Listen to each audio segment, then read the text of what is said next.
Bonjour à tous, j'espère que vous allez bien. Petite vidéo aujourd'hui, dans Blender toujours, on continue la découverte du logiciel et aujourd'hui on s'attaque à l'interface du logiciel. Quand vous ouvrez Blender, vous avez une interface qui est typique à Blender, c'est-à-dire que vous allez retrouver dans le logiciel des grandes fenêtres avec ici un cube, voilà, donc c'est ce qu'on appelle la fenêtre de 3D Viewport. Comment savoir dans quelle fenêtre on travaille? Eh bien, vous regardez en haut à gauche, vous avez un petit logo, voilà, un icône, vous cliquez dessus, et là vous avez l'intitulé de toutes les fenêtres qu'on peut activer par exemple dans Blender. Donc là je suis sur le 3D Viewport, ici, avec ce petit logo. Si je veux regarder par exemple ce que veut dire cette fenêtre-là, regardez en haut à gauche, ici, vous cliquez, et là vous avez le petit logo Outliner. Bon, plutôt qu'aller cliquer et regarder dans la liste, vous survolez le petit icône, et puis vous avez, vous voyez, l'intitulé Outliner en bleu. Voilà, donc là on a l'Outliner, ici on a ce qu'on appelle les Properties, et en bas, tout en bas, vous avez la Timeline. Donc ces fenêtres-là, vous pouvez bien sûr modifier pas mal de choses. Là par exemple, regardez, j'ai mon cube, si je clique sur le petit œil, hop, mon cube disparaît, je reclique dessus, il réapparaît. Ici, on peut changer pas mal de choses. Bref, pour l'instant, on va juste regarder l'interface du logiciel. Alors, chaque fenêtre peut être agrandie ou réduite. Donc, si je me mets ici avec mon curseur, vous voyez la petite flèche blanche avec les deux petites pointes, je vais pouvoir réduire ou agrandir, vous voyez, la taille de mes fenêtres. Je peux faire ça de gauche à droite, de haut en bas, en fonction des deux fenêtres qui se touchent. Et puis, attention, ça c'est un petit peu délicat, quand vous allez en haut à droite par exemple d'une fenêtre, si vous déplacez par exemple l'icône vers la droite, regardez, vous pouvez soit fusionner deux fenêtres entre elles, donc je ne vais pas le faire, alors justement au début, quand vous faites ce genre d'opération, si vous voyez qu'il y a deux fenêtres qui vont être fusionnées et que vous ne voulez pas, eh bien, avant de relâcher le bouton, vous vous remettez là-haut dans les barres de titre et ça s'annule. Donc d'un côté, vous pouvez soit fusionner, vous voyez, deux fenêtres, ou alors, vous pouvez aussi les diviser. Donc ça, souvent, alors par exemple, là, je sais que je peux diviser facilement ma fenêtre si je pars en haut à gauche, voilà. Je clique et je recrée une nouvelle fenêtre. Pourquoi? Parce que sur le bord de l'écran à gauche, il n'y avait pas d'autre fenêtre, donc je ne peux pas fusionner quelque chose qui n'existe pas. En revanche, si je reprends ici et que je vais vers la gauche, regardez, j'ai cette fameuse petite flèche blanche qui apparaît. Et la partie foncée qui apparaît sur ma gauche, ici, va disparaître au profit de ma fenêtre ici, qui est plus claire. Hop, voilà, et je relâche. Ok? Donc là c'est pareil, hein. Si vous voulez fusionner deux fenêtres, vous prenez par exemple celle-ci, hop, vous la faites glisser vers la gauche. De toute façon, c'est les deux mêmes fenêtres Outliner, donc de toute façon, ça ne change pas grand-chose. Donc comme ça, on pourrait rajouter des fenêtres dans l'interface de travail. Ça évite d'aller dans un menu, par exemple, un menu fenêtre en haut, et rajouter une palette et ensuite la configurer. Là, je peux par exemple diviser mon espace en deux, et sur la fenêtre de gauche, je peux rajouter par exemple un outliner, vous voyez. Voilà, donc deux fois cette palette, pourquoi pas, ou une autre qui n'existe pas.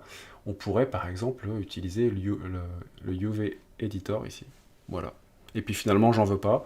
Donc je reprends ma palette avec la petite croix blanche et je le glisse vers la gauche. J'attends qu'il y ait ma petite flèche blanche.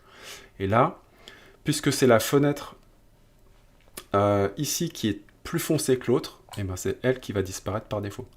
Donc c'est pas évident, même moi des fois je m'en mêle les pinceaux, je voudrais recréer une fenêtre, bon là j'ai de la chance, mais des fois j'ai l'icône, la petite flèche blanche qui s'affiche pour fusionner, donc faites attention quand ça arrive, de bien surtout être sûr bien d'enlever la palette qui vous intéresse pas, et la palette qui vous intéresse pas, c'est elle qui va être en plus foncé, en plus grisé, voilà, au profit de l'autre.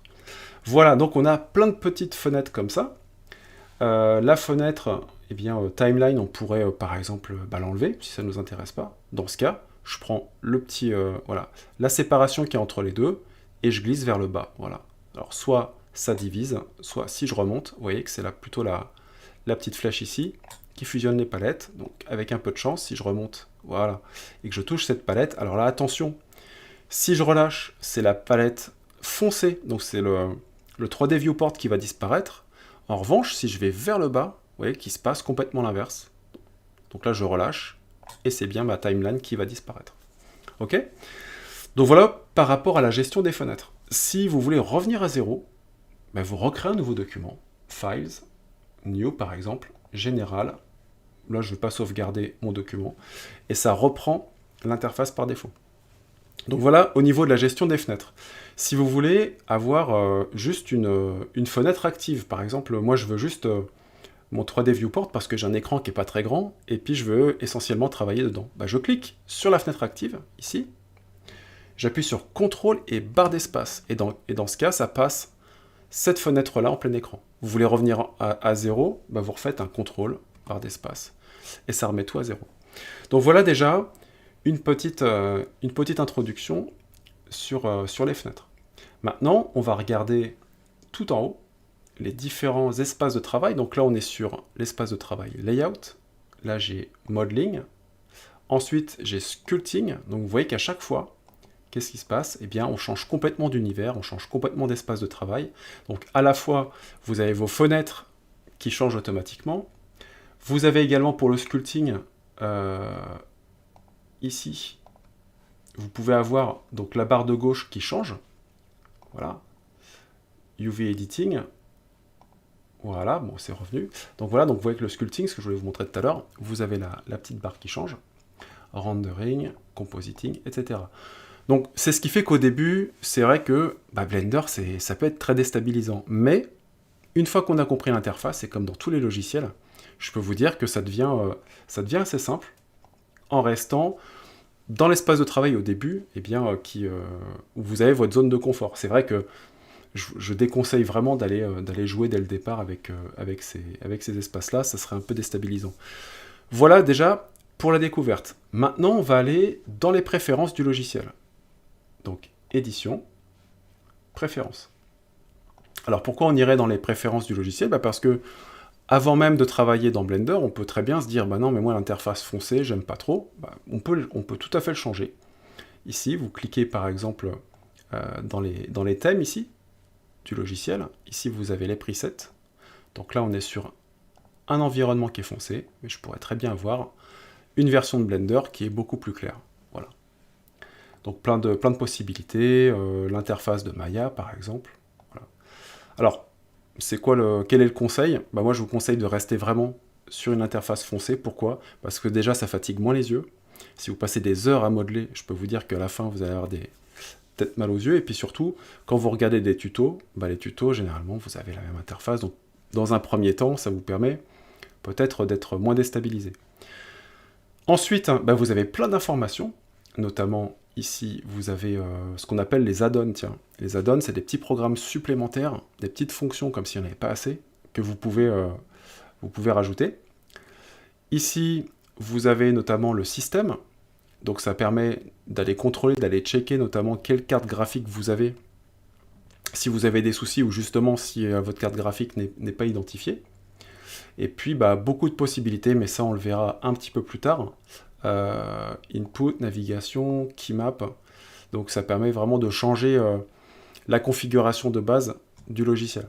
Mais ça c'est des choses, on évite au début bien sûr, de tout changer.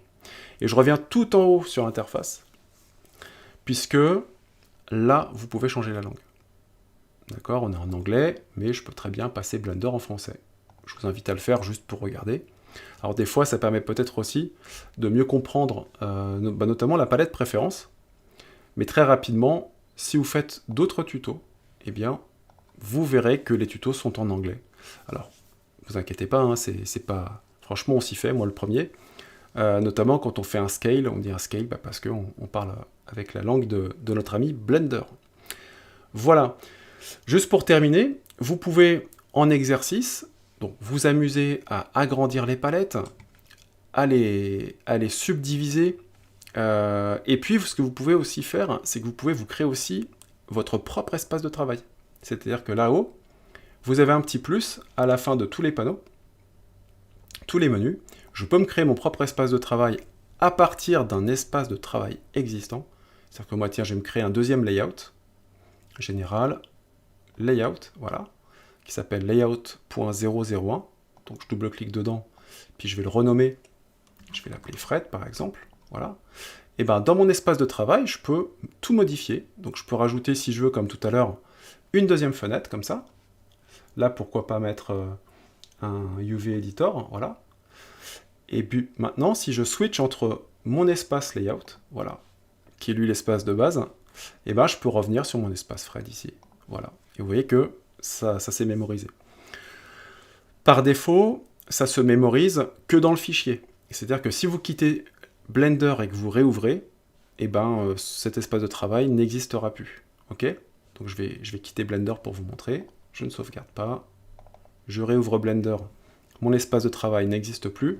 Si je veux le personnaliser et faire en sorte qu'il apparaisse à chaque fois, donc je vais le laisser comme ça, layout 001, je vais dans File, et ici, défaut, vous faites Save Startup Files, ce qui fait qu'il va mémoriser ce fichier de départ, ce qui fait qu'à chaque fois que vous allez démarrer Blender, vous démarrerez avec votre propre espace de travail qu'on a créé là-haut. Voilà, je pense que ça fait pas mal d'informations. On va s'arrêter là pour aujourd'hui. Donc refaites les opérations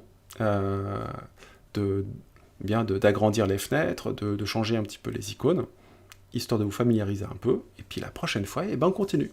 En attendant, portez-vous bien. Et puis je vous dis à la prochaine vidéo. Ciao!